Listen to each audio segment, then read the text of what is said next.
रेखा के पिता दिल्ली में किसी तरह अपने और अपने परिवार का पेट पाल रहे थे। पर एक दिन, अरे रमेश, तुम्हारी बेटी के तो समझो भाग्य ही खुल गए। वकील लड़के का रिश्ता आया है।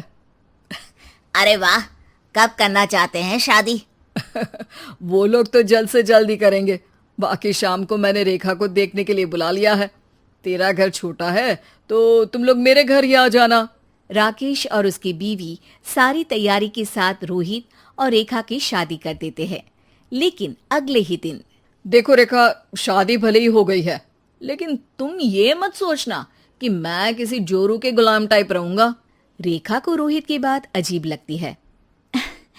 मैं ये तो सोच भी नहीं सकती और ना ही चाहती हूँ, लेकिन शादी के अगले ही दिन इस तरह की बात की उम्मीद भी नहीं थी।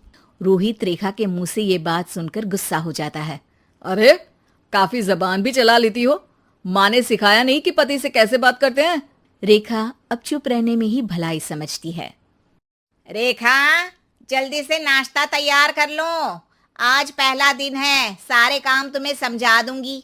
ये नौकरानी है जो तुम्हें बता देगी कि कैसे कैसे क्या करना है। फिर इसकी कल से छुट्टी है। रेखा भी ससुराल में जी जान लगाकर काम करने लगती है। खाली समय मिलता तो पति के वकालत की किताब उठाकर पढ़ने लगती। ये क्या, जब देखो तब पढ़ती रहती है। अच्छा सुन, कल पिता के घर से 20,000 रुपये लेकर आना। मेरे छोटे बेटे की फीस भरनी है। लेकिन पापा क्यों भरेंगे उसकी फीस? अरे वाह जी वाह, पापा क्यों भरेंगे? तो ये बता, हम क्यों रखेंगे तुझे यहाँ? क्यों खाना देंगे फ्री में? अरे, क्योंकि मैं बहू हूँ इस घर की। तभी वहाँ रोहित आ जाता है। अरे वाह, बड़ी जबान चला रही हो। चुपचाप माँ जो कह रही है वैसा कर, वरना सामान उठा और जा अपनी झोपड़ी में।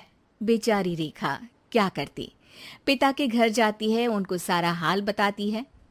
पिता भी जैसे तैसे पैसों का इंतजाम कर बेटी को ससुराल के लिए विदा करते हैं। देखा, अब कहाँ से आए पैसे? अरे बहुत माल है तुम लोगों के पास, बस सीधी उंगली से निकालते नहीं। नहीं नहीं माँ, पापा ने अपनी मोटरसाइकिल बेचकर पैसों का इंतजाम किया है। पता नहीं अब वो ऑफिस कैसे जाएंगे। अरे वाह भाई, ये भी हम सोचे। खैर, जैसे तैसे दिन बीतते हैं। रेखा जहाँ एक प्यारे से बेटे की माँ बनती है, तो वहीं उसका वकालत की किताब में ज्ञान और गहराता जाता है। हे भगवान, बुरे फंसे। ये केस तो लगता है कि मैं हार ही जाऊंगा। देखिए, मैंने आपकी इस केस की फाइल पढ़ी थी। इस केस को जीतना बहुत ही आसान है।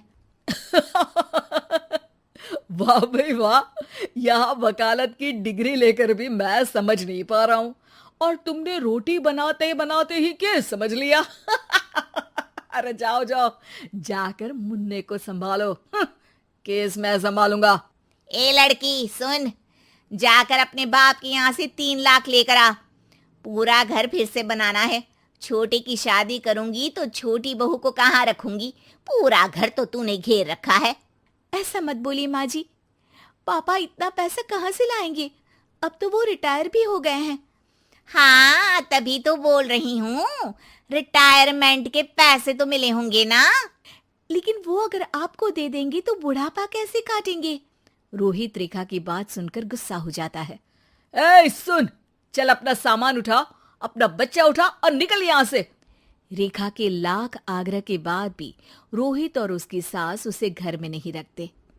पापा, मैं तलाक चाहती हूँ। बेटा, मेरे पास वकील के पैसे नहीं है। पापा, आप मुझे वकालत करवा दीजिए, अपना केस मैं खुद लड़ूंगी। इस बार रेखा के पिता भी उसे ससुराल ना भेजकर रिटायरमेंट के पैसों से वकालत करवाते हैं। और फिर एक दिन कोर्ट के बाहर, रोहित, आज तुम अपना ही केस हार गए, वो भी उस लड़की से जिसकी तुमने कभी कदर ही नहीं की। रेखा, मुझे माफ कर दो। मैं इतनी बड़ी अमाउंट कहाँ से लाऊंगा? मैं हर महीने पैसे नहीं दे सकता तुमको। पैसे वहीं से लाना जहाँ से तुम मेरे पापा को लाने के लिए मजबूर करते थे। एक पिता अपनी बेटी की शादी उसकी खुशहाली के लिए करता है, ना कि सारी जिंदगी कर्जदार बनने के लिए। अरे, मेरे ही बेटे की किताब पढ़ पढ़ कर ज्ञान बांट रही हो। वकालत की किताब तो ससुराल में ही पड़ी थी ना। बिल्कुल, यहाँ मेरी गलती रही। जिस पैसे से मैंने इसकी शादी की थी, मुझे वो पैसे पहले इसकी पढ़ाई में लगाना चाहिए था। और आज रेखा एक जानी मानी वकील के रूप में काम कर रही है।